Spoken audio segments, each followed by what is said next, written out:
പ്രിയമുള്ളവരെ, വേറ്റനാട് ഗ്രന്ഥശാലയുടെ നേതൃത്വത്തിൽ ക്രെഡൻസ് ഹോസ്പിറ്റൽ നടത്തിയ മെഡിക്കൽ ക്യാമ്പിൽ ഞാനും പങ്കെടുത്തു. ഏതൊരു പ്രസ്ഥാനവും നാടിൻ്റെ നന്മയായി മാറുമ്പോഴാണ് അവിടെ വെളിച്ചമുണ്ടാകുന്നത്. വേറ്റനാടിൻ്റെ അറിവിൻ്റെ ജാലകമാണ് അവിടുത്തെ ഗ്രന്ഥശാല.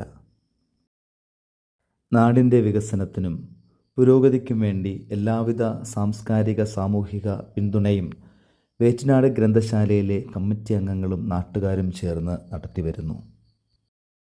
മെഡിക്കൽ ക്യാമ്പിൽ സജീവമായി പങ്കെടുക്കുകയും അതിന് നേതൃത്വം വഹിക്കുകയും ചെയ്ത ഗ്രന്ഥശാലയിലെ committee president Shri Kanakkode Bhuvanachandran Nair, secretary Shri Krishnakumar, platinum jubilee committee general convener K Rajagopal, Mulankadu ward member Shri Rajesh, committee അംഗങ്ങളായ Ottamod Pushpangadan sir, Saji S O, Shri Padmakumar, advocate Unnikrishnan M, Shri Sunil Kumar, Shri Suresh, librarian Mini PS.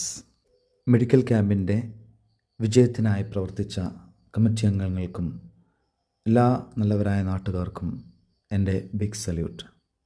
നാടിൻ്റെ നന്മയ്ക്കായി ഇനിയും ഒരുപാട് കാര്യങ്ങൾ ചെയ്യാൻ അറിവിൻ്റെ ജാലകമായ വേറ്റനാട് ഗ്രന്ഥശാലയ്ക്ക് കഴിയട്ടെ എന്ന് ആശംസിക്കുന്നു.